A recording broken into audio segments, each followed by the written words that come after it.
कांग्रेस में क्यों हैं? क्योंकि जो सपना सामाजिक न्याय का महात्मा गांधी जी ने देखा था, नेहरू जी ने देखा था, बाबा साहब अम्बेडकर ने देखा था, भगत सिंह ने देखा था, चंद्रशेखर आजाद ने देखा था, नेताजी सुभाष चंद्र बोस ने देखा था कि कैसा देश बनाना है, वो देश सिर्फ कांग्रेस ही बना सकती है।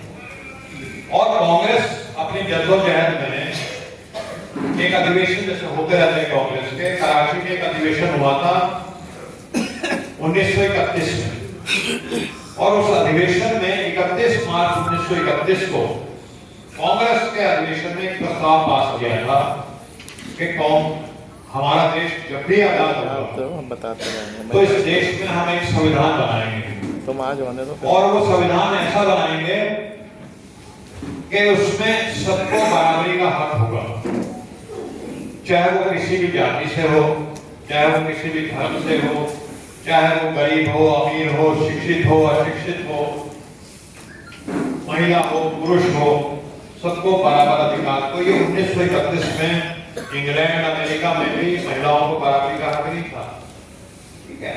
और उससे पहले जो हमारी सामाजिक व्यवस्था रही थी उसमें जाति के आधार में आदमी को नीच और उच्च बताया जाता था।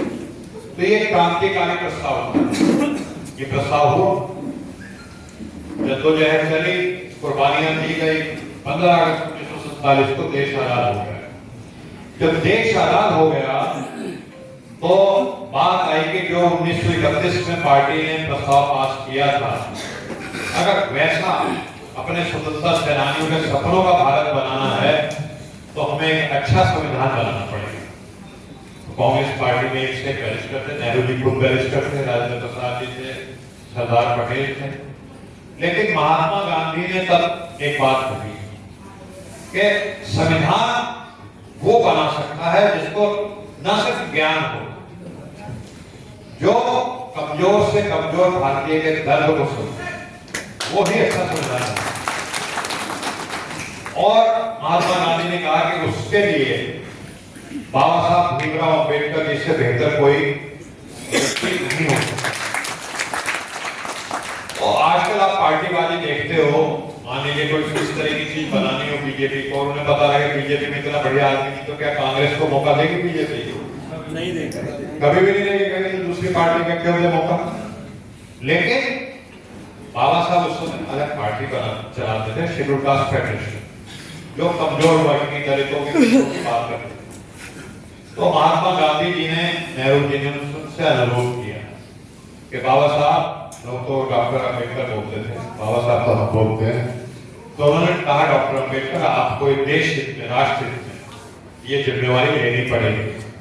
और बाबा साहब को भी महसूस हुआ कि उन्होंने जो संघर्ष किया है, जो कोलंबिया यूनिवर्सिटी, ऑक्सफोर्ड यूनिवर्सिटी, पता नहीं कहां जाकर के शिक्षा ग्रहण की है, किताबें पढ़ी हैं और सड़क पे संघर्ष किया है और लोगों के बीच में उठे बैठे हैं कमजोर से कमजोर, तो उस दर्द को संविधान में अगर उतारना है तो ये जिम्मेवारी से पीछे हटना है। और बाबा साहब ने फिर वो जिम्मेवारी को लिया और फिर उस पर काम हुआ। 26 नवंबर 1949 वो संविधान बाबा साहब ने भी देश को अर्पित कर दिया। 2 महीने बाद लागू हुआ, 26 जनवरी 1950 को।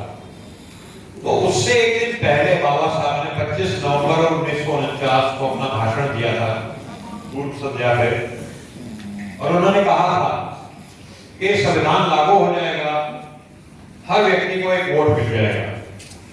और आज तो हम टेकन फॉर ग्रांटेड लेते हैं, वोट है तो क्या बड़ा सबका वोट होता है, लेकिन उससे पहले 10,000 20,000 साल तक चले जाओ, किसी दलित किसी से पूछा नहीं जाता था राजा कौन बनेगा, पूछता था कोई?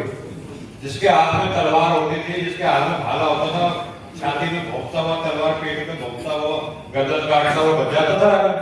कौन दलितों से पिछड़ों से पूछता था। तो ये बहुत बड़ी क्रांति हुई, इस देश के सभी नागरिकों को, दलितों को, पिछड़ों को एक वोट का अधिकार मिला। और ये पार्टी जो आज सत्ता में है, ये जैसे बिहार में 65 लाख दलितों, पिछड़ों के वोट काट दिए। ये धीरे धीरे हमारा वोट भी